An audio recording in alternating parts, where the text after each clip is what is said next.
My name is Evan Broyles, and this is a podcast about Kingsley Plantation, which happens to be one of the oldest standing plantations in Florida today. The plantation itself is located on Fort George Island, Florida, and was only reachable by boat at the time. It was built in 1798 by John McQueen, an American Revolutionary War veteran, and his slave craftsmen and slave laborers. Today we know it as Kingsley Plantation because even though Zephaniah Kingsley was not the original owner, he was the longest dwelling inhabitant. Zephaniah Kingsley settled here in 1814 with his wife, Anna Kingsley, who was originally a slave purchased by Zephaniah, and their three children. Later on, their fourth child would be born there. The house was designed in such a way as to capture the ocean breezes coming from the Atlantic to comfort the family living there.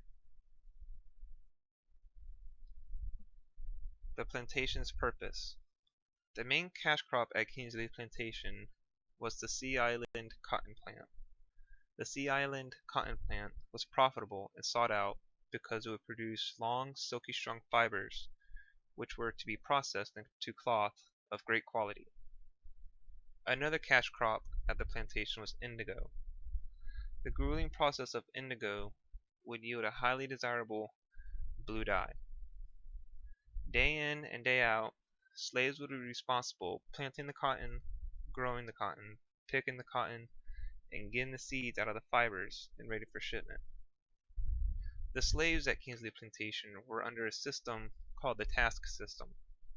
This system assigned slaves a task to be done for the day, and once those tasks were to be completed, they would have the remaining time of the day for personal needs, such as growing their own food and dealing with their families.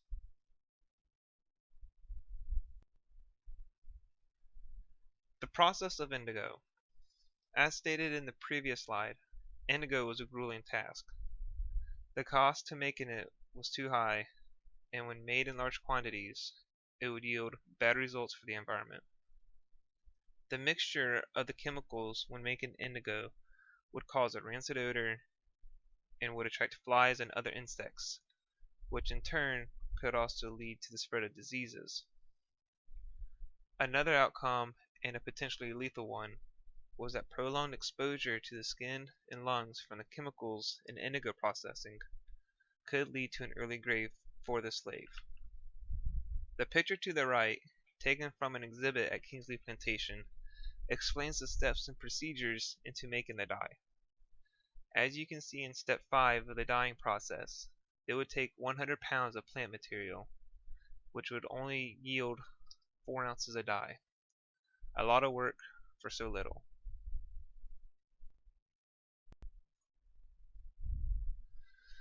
The slave cabins.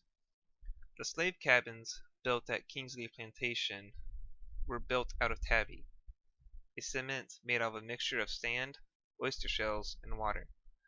There are 25 slave cabins that were built at Kingsley Plantation, and they were the homes to 60 to 80 people. The cabins were arranged in a semicircular pattern away from the owner's estate.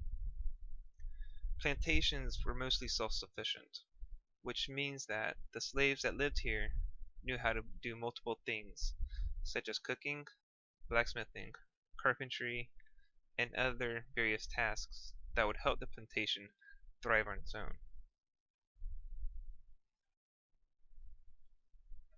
The plantation's impact on Florida history. Kingsley Plantation is a prime example of what plantation life was like in Florida. Kingsley Plantation portrays a visual image of the life of a Florida planter and a plantation slave. It shows you how huge a gap it is between an owner and a slave. The tight spaces of a slave cabin to the large house of one family.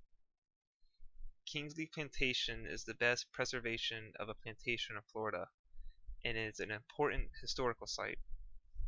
It gives you the feeling of the type of work that has to be done by slaves in the Florida heat and how horrible it would have been. Through potential fires, hurricanes, termite damage, and structural integrity, the Park Services at Kingsley's Plantation does a wonderful job of keeping a piece of Florida history alive for people to visit and witness.